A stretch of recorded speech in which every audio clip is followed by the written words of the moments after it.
Fala pessoal, tudo bem? Boa tarde, muito prazer, eu sou Hugo Pereira, sou o diretor-geral da Orion aqui em São Paulo, uma empresa que esse ano completa 55 anos de atuação, já a nível nacional e internacional. A gente tem aqui grandes parceiros, como é o caso do Abel, da InfraSpeak, o pessoal da TAG também. E a gente tem um grande desafio hoje de falar como que na prática a gente consegue incorporar a inteligência artificial e o IoT na operação de Facility Management.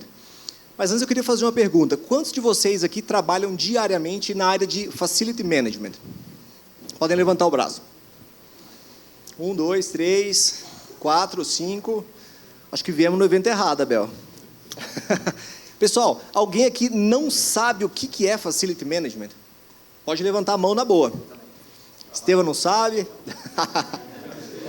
Quem não sabe o que é Facility Management? Alguém tem coragem de levantar o braço? Pessoal, vamos lá. Se puder, por favor, passar um slide. Antes da gente falar, então, um pouquinho desse tema do Facility Management e como que a internet das coisas e a inteligência artificial já tem impactado esse mercado, queria rapidamente explicar o que a Orion faz. Somos empresa de serviços de tecnologia e engenharia. A gente atende principalmente nessas 6 áreas a nível nacional, seja em manutenção e obras, predial, industrial, com equipes residentes, equipes volantes, em todas as verticais, elétrica, civil, mecânica, ar-condicionados, elevadores, bombas, geradores. Então, é uma manutenção geral, um contrato guarda-chuva, seja com equipes volantes ou residentes. Da mesma forma que a gente faz esse serviço com o escopo predial, a gente também atua na área de missão crítica, só que ali com SLAs curtíssimos, né, com acordos de nível de serviço curtíssimos, chegando até a 1 hora, 50 minutos, com equipe volante. Aqui a gente está falando de data centers, salas cofres, UTIs hospitalares, ambientes que realmente são críticos e que a gente precisa de equipamentos de altíssima disponibilidade. Também uma vertical de sustentabilidade. Não tem como a gente falar de serviços de engenharia hoje e não tocar nesse ponto tão importante que tem estado em voga aí com a sigla do ESG. E aí até implementamos no ano passado um diferencial que todos os itens do nosso portfólio já podem ser contratados na modalidade carbono zero.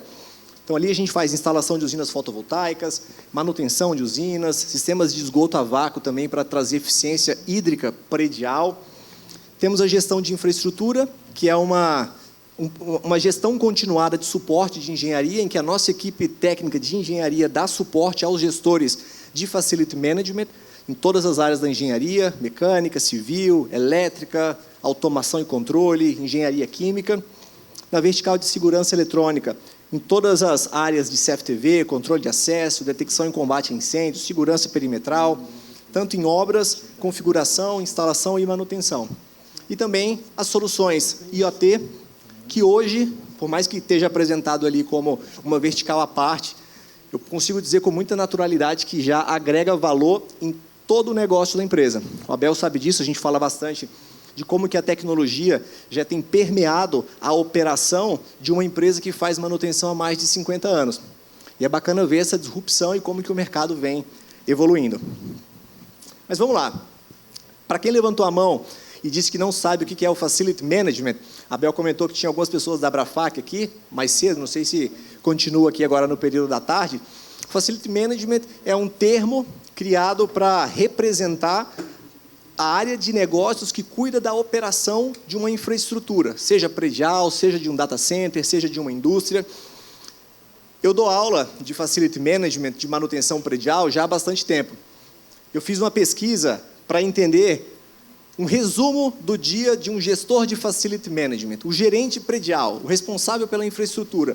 E essa nuvem de palavras representa um pouquinho do que é a realidade de um dia de um gerente predial. Quando muitas vezes ele sai de casa porque deu um problema numa bomba que ele precisa de resolver no primeiro horário da manhã, mas aí, de repente, o ar-condicionado para de funcionar na sala do chefe, a gente precisa de correr, de arrumar isso o mais rápido possível, aí, de repente, a gente tem um problema na portaria, a gente tem uma intrusão, ao mesmo tempo, na mesma semana, a gente tem uma manutenção preditiva, de uma análise termográfica para fazer.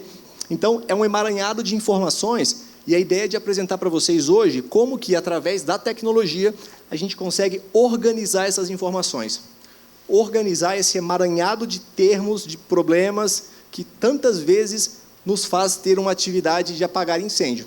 E muitas vezes isso acaba prejudicando drasticamente o nosso planejamento. Antes de falar especificamente do IoT, eu sei que a gente já teve algumas palestras aqui sobre conectividade, só queria dar um passo atrás e fazer um breve contexto. Porque o IoT, da forma como a gente conhece, não é uma tecnologia tão nova assim. Ela já existe há muitos e muitos anos. Por que esse assunto está tão em voga agora? Como estamos tendo aqui um evento maravilhoso para discutir sobre esse assunto, é um tema que, de fato, está sendo discutido nos eventos de borda do conhecimento do nosso setor, mas não é um tema novo. O que é novo é a conectividade do 5G, que já tem avançado nas grandes capitais do Brasil, do mundo, e através dessa tecnologia de conectividade, aí sim a gente começa a ter a viabilidade para o IoT. Em poucas palavras, se eu fosse comparar a tecnologia do 5G com a tecnologia do 4G, ou do 3G, que a gente está um pouquinho mais acostumado, né? O 5G, a gente tem frequências de onda eletromagnética com maior potencial de transmissão de dados. Então, eu tenho uma velocidade maior. Eu consigo, por exemplo, baixar um filme, assistir um vídeo no YouTube com muito mais facilidade. Só que, em contrapartida, eu tenho um menor alcance. E por conta de ter um menor alcance, eu preciso de muito mais infraestrutura, ou seja, de muito mais antenas. Por isso que tem sido um processo tão moroso a implantação do 5G nas principais capitais do mundo. Porque, de fato, quase que a cada semáforo a gente precisa de colocar um repetidor, precisa de colocar uma antena para garantir a conectividade. Bacana, mas por que a gente está falando do 5G? A gente já comentou de um diferencial, que é o aumento na velocidade de transmissão de dados. A gente tem uma vantagem da densidade de conexão, vou explicar isso melhor para vocês no próximo slide, e a gente tem uma queda da latência. Não sei quantos conhecem esse termo de latência, coloquei alguns dados ali do lado para facilitar esse entendimento. Enquanto que a latência do ser humano é de 1,6 segundo, ou seja, o tempo entre alguém entrar na sua frente, o seu cérebro conseguir captar aquela informação e pisar o pé no freio, em média, é de 1,6 segundo. Isso com a pessoa descansada, sóbria, tudo certo. Agora, se a gente pega a tecnologia do 4G, que a gente está acostumado, a gente tem uma latência de 50 milissegundos, em média. E no 5G, a gente tem uma latência que pode ser 50 vezes menor do que a do 4G, indo de 1 a 4 milissegundos. Isso daqui, por exemplo, é fenomenal quando a gente fala de uma realidade de carros autônomos, que os carros precisam de tomar decisão muito rapidamente, e eu não posso me render a um problema de conectividade, uma lentidão de internet, correndo o risco de eventualmente atropelar alguém. Legal. Falei que ia explicar no próximo slide um pouquinho sobre a densidade, e é isso que eu quero fazer agora, para deixar bem claro, para que vocês entendam o porquê que o avanço do 5G destrava o avanço do IoT. Peguei dados demográficos aqui do Brasil, e vamos fazer um estudo rápido de caso com relação ao bairro do Ipiranga. Alguém aqui mora no Ipiranga? Quem falou? Uma, duas pessoas. Legal. O bairro do Ipiranga é um dos bairros... Tem mais um aí? Tem mais um ali.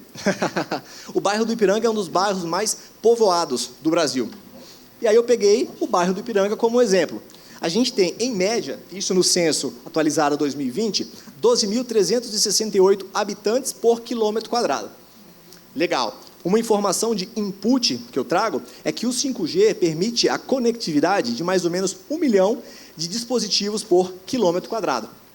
Bacana. Vamos considerar que as 3 pessoas que levantaram o braço aqui, eu acho que é uma boa representatividade do público como um todo, tenha pelo menos 2 dispositivos conectados na internet, que é o seu celular e um computador. Isso se não tiver um tablet ou coisas do tipo. Vamos partir desse exemplo. Bacana. Então, vamos fazer uma conta rápida? Eu tenho um potencial de conectividade de 1 milhão de dispositivos por quilômetro quadrado, e eu vou subtrair por 2 vezes, que é o computador e o celular, vezes a quantidade de habitantes por quilômetro quadrado. Ainda me sobra o potencial de conectividade naquele quilômetro quadrado de 975.264 dispositivos. E a grande pergunta é, o que a gente vai fazer com essas conexões que estão sobrando? A gente vai conectar as coisas. Então, o problema de que o IoT estava travado não é porque a gente não tinha tecnologia no IoT, é porque a gente não tinha banda suficiente para suportar a quantidade enorme de dispositivos que a gente consegue conectar na internet. Imagina que a gente pode conectar na internet o liquidificador, a geladeira, o micro-ondas, e talvez um apartamento que antes tinha 2 dispositivos conectados, agora, com muita facilidade, vai ter 50, vai ter 60. Então, por isso que o avanço do 5G destrava o avanço do IoT. Fazendo um breve apanhado aqui do IoT, e até vou colocar um exemplo para comprovar que o IoT não é tão novo assim, a gente observa que em 2000 a LG lança a primeira geladeira inteligente. Estamos falando de quase 25 anos atrás. Essa tecnologia estava travada. Estima-se hoje que no mundo a gente tenha 600 bilhões de coisas no mundo. Coisas como essas que eu acabei de comentar. Um liquidificador, um micro-ondas, uma geladeira, pode ser um carro, pode ser um avião. E, em média, hoje, esse número chega a ser quase 100 vezes maior do que a quantidade de pessoas no mundo. Agora, pensem o seguinte, uma única turbina eólica, ou uma turbina de um avião, chega a ter 3.000 sensores gerando dados em tempo real. Então, eu tenho 100 vezes mais coisas do que pessoas no mundo, e uma dessas coisas, sozinha, pode chegar a ter 3.000 sensores. Agora vocês entendem o porquê que a densidade de conexão é uma vantagem tão grande do 5G. E olhem só que interessante, até 2030, está cada vez mais próximo, né? Daqui a poucos anos, o Fórum Econômico Mundial já prevê, isso foi uma pesquisa de 2020, então era nos próximos 10 anos, que 2/3 do PIB mundial, incluindo as áreas de manufatura, energia, agricultura e transporte, seriam drasticamente disruptados pela internet das coisas. Para quem não conhece esse relatório da Memory, aqui embaixo, sugiro que acessem depois o portal deles.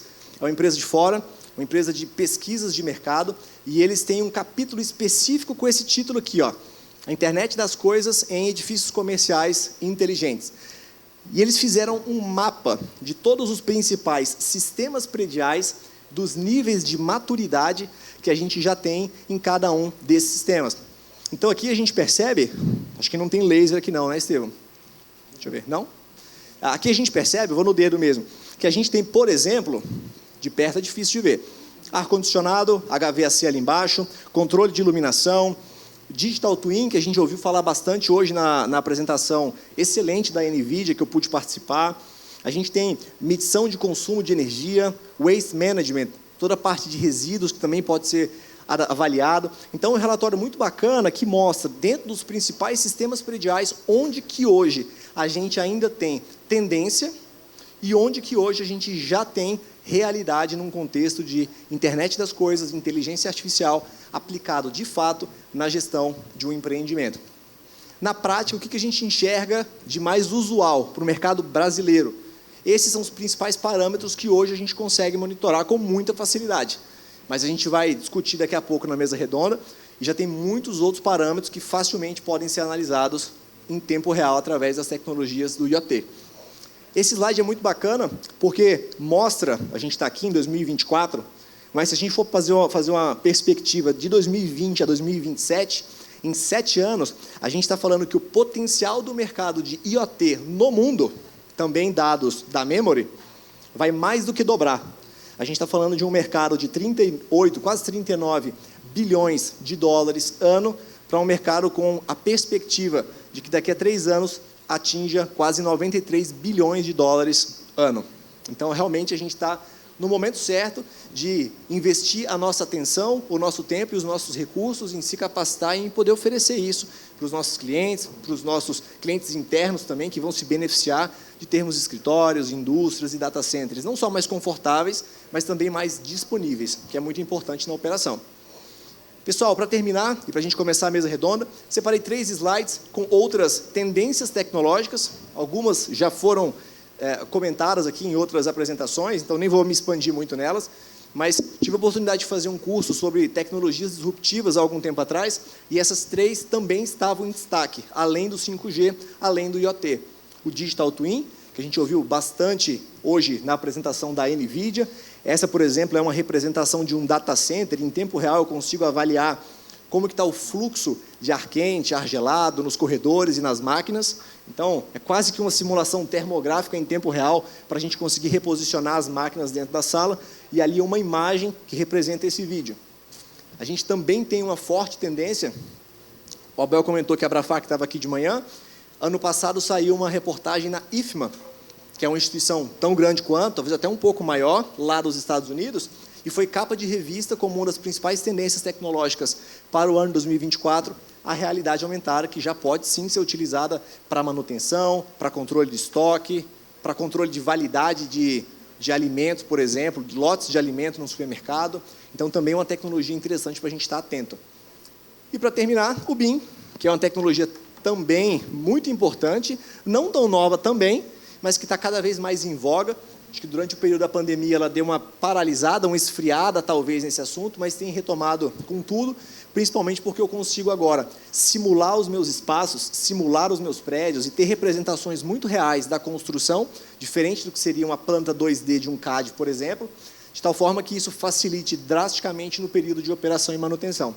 Só uma curiosidade, essa é uma simulação do posicionamento do prédio no terreno, de tal forma que, a depender dessa angulação, de como que eu posiciono o prédio no terreno, e aqui uma simulação do trajeto do Sol, eu consiga simular cenários, de tal forma a ter a menor carga térmica no meu prédio. E se eu tiver uma carga térmica menor, naturalmente eu vou gastar menos com a aquisição das minhas máquinas de ar-condicionado e também vou gastar menos com a operação dos meus sistemas prediais. Fechou? Pessoal, é só um esquenta para o bate-papo que a gente vai ter agora.